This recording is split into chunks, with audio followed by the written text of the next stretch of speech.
जय हिंद।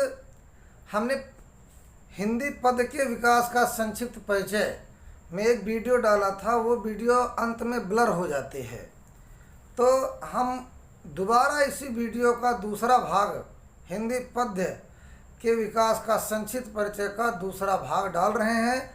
जो क्वेश्चन आपके छूट गए हैं वो इस वीडियो के माध्यम से पूरे हो जाएंगे। तो यहाँ पर अगला क्वेश्चन था कि आदिकाल को वीर गाथा काल क्यों कहा जाता है। यहाँ से लिखिए आप, है ना। तो उत्तर में बच्चों ये लिखना कि इस काल में राजपूत राजा आपस में लड़ते रहते थे। वे सभी राजा अत्यधिक वीर विलासी और वे सभी राजा अत्यधिक वीर साहसी और विलासी थे। इन राजाओं का आश्रय पाने वाले कवि इनकी वीरता और साहस का बढ़ चढ़कर वर्णन करके इनको प्रसन्न करके बड़े बड़े पुरस्कार प्राप्त किया करते थे। इसके बाद इस काल में ऐसी अनेक वीर गाथाएँ विभिन्न कवियों द्वारा लिखी गई, अतः काव्य में वीर गाथाओं की रचना के बाहुल्य के कारण आदिकाल को वीर गाथा काल कहते हैं। अगला क्वेश्चन है कि आदिकाल को ही वीर गाथा काल कहते हैं। ब्रैकेट में वीर गाथा काल की 5 प्रमुख विशेषताओं को लिखिए। ये बहुत इंपॉर्टेंट क्वेश्चन है। तो आदिकाल या वीर गाथा काल की 5 प्रमुख विशेषताएं इस प्रकार से हैं। नंबर 1 आश्रयदाता राजाओं की प्रशंसा, और नंबर 2 सामूहिक राष्ट्रीयता और भावना का अभाव, नंबर 3 युद्धों का सजीव वर्णन, और नंबर 4 वीर रस के कार्य और वीर रस के साथ श्रृंगार रस का भी वर्णन, और नंबर 5 ऐतिहासिक कथाओं में कल्पना की अधिकता पर अधिकता आदि, कल्पनाओं की अधिकता आदि। इसके बाद अगला क्वेश्चन आपका है स्क्रीन पर कि वीर गाथा काल के प्रमुख कवियों और उनकी रचनाओं के नाम लिखिए। ये अक्सर पेपर में पूछा जाता है। तो वीर गाथा काल के प्रमुख कवि और उनकी रचनाओं के नाम इस प्रकार हैं। कवियों के नाम एक और डालो और एक और रचनाओं के नाम डालिए, और जिन कवियों के नाम लिखना है वो हम आपको बता रहे हैं। तो पहला है दलपत विजय। दलपत विजय ने खुमान रासो की रचना किया। चंद्रबरदाई ने पृथ्वीराज रासो, सारंगधर ने हमीर रासो, इसके बाद नल्ल सिंह ने विजयपाल रासो, जगनिक ने यहाँ पर परमाल रासो, जिसमें आल्हा खंड आता है। अभी गांव में भी आल्हा गाया जाता। नरपति नाल बीसलदेव रासो, केदार भट्ट जय चंद्र प्रकाश एक उनकी रचना का नाम है। जगनिक आल्हा खंड, देखो जगनिक परमाल रासो या आल्हा खंड यही दोनों एक ही है। विद्यापति पदावली और कीर्ति कला, स्वयंभू पवन चरिव, ये पेपर में कई बार पूछा गया, हाई स्कूल में पूछा गया है। मधुकर जय मयंक जस चंद्रिका, जोइंदु परमात्मा प्रकाश। इसके बाद बच्चों अब्दुल रहमान संदेश रसक। अगला क्वेश्चन आपकी स्क्रीन पर है बच्चों, भक्ति काल के नामकरण के विषय में लिखिए। तो सन 1343 से 1643 ईस्वी, संवत 1400 से संवत 1700 तक लिखे गए काव्य में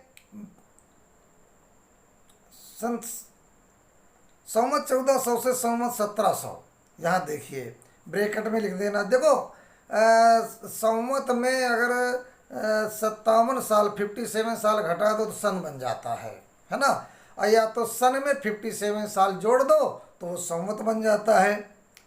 तक लिखे गए काव्य में भक्ति भाव की प्रधानता है।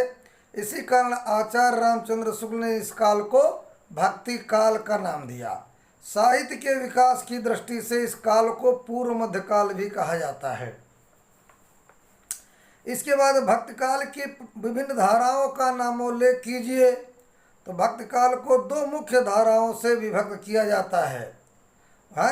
ये दोनों धाराएं भी पुनः 2 धाराओं में विभक्त हो जाती हैं। इस प्रकार भक्ति काल 4 विभिन्न काव्य धाराओं में विभक्त है। आज हम भक्ति काल के 4 भाग करेंगे। तो पहले भक्ति काल के 2 भाग हैं। नंबर 1 निर्गुण काव्य धारा, ये इसी में आता है एक और भाग, ज्ञान मार्गी काव्य धारा। नंबर 2 प्रेम मार्गी काव्य धारा। इसके बाद नंबर खा में सगुण भक्ति काव्य धारा। सगुण भक्ति काव्य धारा में नंबर 1 राम भक्ति काव्य धारा, नंबर 2 कृष्ण भक्ति काव्य धारा। इसके बाद अगला क्वेश्चन है कि भक्ति काल के प्रमुख कवियों एवं उनकी रचनाओं के नाम लिखिए। भक्ति काल के प्रमुख कवि एवं उनकी रचनाओं के नाम इस प्रकार हैं। कबीरदास ने बीजक लिखा, मलिक मोहम्मद जायसी ने पद्मावत लिखा, सूरदास ने सूरसागर लिखा, गोस्वामी तुलसीदास ने श्री रामचरितमानस लिखा। अगला क्वेश्चन है कि भक्ति काल की प्रमुख विशेषताएं या प्रवृत्तियां लिखिए। तो नंबर 1, अभी हम प्रवृत्तियां या विशेषताएं दोनों एक ही होता है। तो नंबर 1 रहस्य की भावना, नंबर 2 गुरु की महत्ता, नंबर 3 भक्ति की प्रधानता, नंबर 4 सुधारवादी दृष्टिकोण, नंबर 5 निर्गुण ब्रह्म की उपासना पर बल, और नंबर 6 दार्शनिकता एवं रहस्यवादी भावना, नंबर 7 अलौकिक प्रेम की व्यंजना, नंबर 8 प्रकृति चित्रण, नंबर 9 जो है मिश्रित भाषा का प्रयोग, नंबर 10 में है माया की निंदा। भाषा की निंदा कौन करेगा? माया की निंदा। इसके बाद बच्चों अगला क्वेश्चन है कि भक्ति काल को हिंदी काव्य का स्वर्ण युग क्यों कहा जाता है? ये अति लघु उत्तरीय प्रश्न है ना। तो भक्ति काल या हिंदी साहित्य का स्वर्ण युग, भक्ति काल में कबीर, जायसी, सूर एवं तुलसी जैसे प्रसिद्ध है ना कवियों की दिव्य वाणी देश में सर्वत्र छा गई। भक्ति काल भाव, भाषा, शिल्प आदि सभी दृष्टियों से अन्य कालों की अपेक्षा अधिक श्रेष्ठ रहा है। इस युग के कवियों ने अपने काव्य में सुधारवाद, अध्यात्मवाद, गुरु महिमा एवं ईश्वर महत्व को बड़ी ही स्पष्टता एवं मार्मिकता से प्रस्तुत किया है। भाव पक्ष एवं कला पक्ष की दृष्टि से भी इस युग का काव्य उच्च कोटि का है। इन्हीं कारणों के कारण भक्ति काल को हिंदी साहित्य का स्वर्ण युग कहा जाता है। अब आपका जो है इस वीडियो में आखिरी क्वेश्चन है, इनको बार बार पढ़ लेना, रटना नहीं। जब बार बार पढ़ोगे तो आपकी समझ में आ जाएगा, हम समझा देंगे।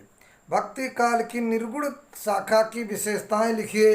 भक्ति काल की निर्गुण शाखा के प्रमुख विशेषताएं निम्न प्रकार हैं। नंबर 1 निर्गुण ब्रह्म की उपासना पर बल दिया गया है। नंबर 2 आडंबर एवं भेदभाव का विरोध किया गया है। नंबर 3 गुरु को विशेष महत्व प्रदान किया गया है। नंबर 4 उच्च कोट की दार्शनिकता पर आधारित काव्य की रचना की गई है। नंबर 5 रहस्यवादी भावना पर आधारित काव्य की रचना हुई है ना। और आखिरी क्वेश्चन है, आखिरी क्वेश्चन नहीं है इसका, आखिरी टॉपिक 6 है। नंबर 6 में है अलौकिक प्रेम की व्यंजना हुई है। धन्यवाद बच्चों, है ना। वीडियो को लाइक कर देना, सब्सक्राइब कर देना और अन्य बच्चों को भी शेयर कर देना जिससे उनको फायदा हो। धन्यवाद।